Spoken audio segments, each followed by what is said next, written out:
America के सदर Donald Trump ने एक बार फिर ईरान के साथ सीज फायर को एक्सटेंड कर दिया। ईरान ने इन मुज़ाकरात में शामिल होने से बार बार इनकार किया। अमेरिका की तरफ से बार बार पैगाम आए कि हम बंदे भेज रहे हैं। लेकिन ताज़ा तरीन सूरत हाल ये है कि जो अमेरिका से भी जहाज़ में बैठने वाले थे उनको ट्रंप ने रोक दिया है फिलहाल, और ईरान की तरफ से कहा गया है कि हम भी अपने बंदे नहीं भेज रहे, शराइत रखी हैं। अब ये बात यकीनी है, हतमी तौर पर कही जा सकती है कि अमेरिका को सफारती मैदान में बदतरीन शिकस्त हो गई है। हेलो फ्रेंड्स, मीर जाफर यानी कि आसिम मुनीर। अब मीर जाफर क्यों कहते हैं पाकिस्तान में लोग इसको? आपने देख ही लिया सारे रिएक्शंस पाक मीडिया के, एनालिस्ट के। इसे मीर जाफर कहते हैं क्योंकि ये बंदा है तो पाकिस्तान का फील्ड मार्शल, आर्मी चीफ और पता नहीं क्या क्या, लेकिन तलवे चाटता है अमेरिका के, चाइना के, सऊदी अरब के। तो ये बंदा ईरान गया था, ईरान में बात करने गया था। ये आप सबको पता है कि ईरान में गया, लोगों ने पाकिस्तान दिखाया, देखो इंसानियत का मसीहा आसिम मुनीर पहल करवाएगा, युद्ध रुकवाएगा, पता नहीं क्या क्या, जो बकवास वो करते ही रहता है। ईरान गया था बंदा, ये क्या करने गया था? ईरान पैगाम लेके गया था डोनाल्ड ट्रंप का, अपने मालिक का, और ईरान ने वहां बोला, इनको समझाया कि यार खाना वाना देख तू खा ले फ्री में, कोई दिक्कत नहीं है, तू इसीलिए आया है। बट मेन बात जो ईरान ने बोली वो ये बोली कि भाई प्रॉब्लम ये है फील्ड मार्शल आसिम मुनीर साहब कि जो बेसिक बुनियाद होती है ना डील करने की, सुलह करने की, वो ये होती है कि मीटिंग से पहले दोनों पक्ष जो हैं अपनी पोजीशंस को दिखाएं, पॉजिटिविटी को दिखाएं। और हमने एज अच्छे gesture, as good gesture Hormuz strait open कर दिया था। अमेरिका को उसके बाद जो नेवल ब्लॉकेड लगा रखा है अमेरिका ने, वो खोल देना चाहिए था। तो दोनों साइड से पॉजिटिव गेस्चरिंग हो जाती, पोस्चरिंग हो जाती।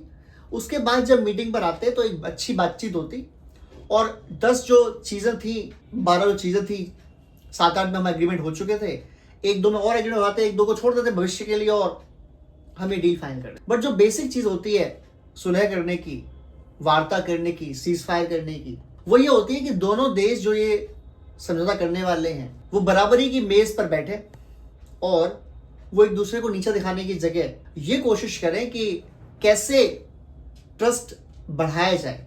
एक तो अमेरिका ईरान के बीच कोई बातचीत कभी थी नहीं 40 साल से, तो पहली बार उनकी बातचीत हुई थी अमेरिका पाकिस्तान में, अमेरिका ईरान की आमने सामने की। और वो बातचीत के अंदर अमेरिका चाहता था कि सारी चीजें फाइल हो जाए, जो पॉसिबल नहीं था, पहली बात।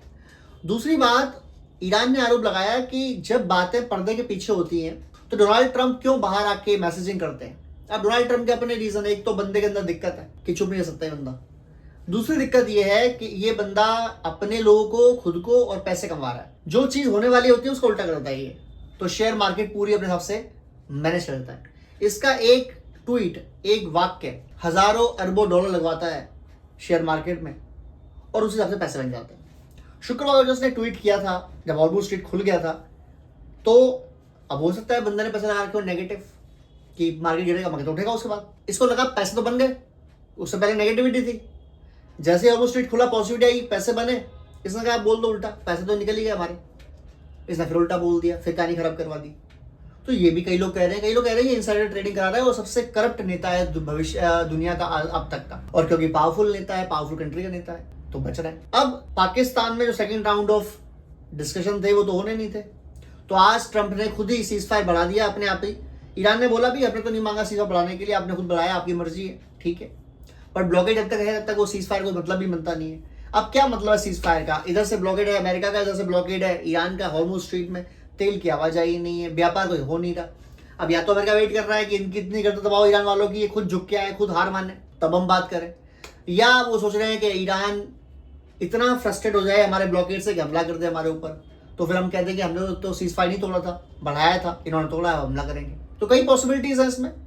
ईरान के जहाज को भी बंधक बना लिया है अमेरिका ने। अब सीज फायर की बात करने वाले हो, मिलने वाले हो, उससे पहले ईरान का जहाज रोक के तुम कब्जे में ले रहे हो। ये सीज फायर की बातचीत तो नहीं लग रही इस तरीके से। एनीवेज दोस्तों, वीडियो अच्छा लगा हो और पाकिस्तान के आपने मीडिया के एंकर्स के बयानों को एंजॉय किया तो प्लीज कमेंट करें, शेयर करें, लाइक करें, सब्सक्राइब करें। जय हिंद, जय भारत।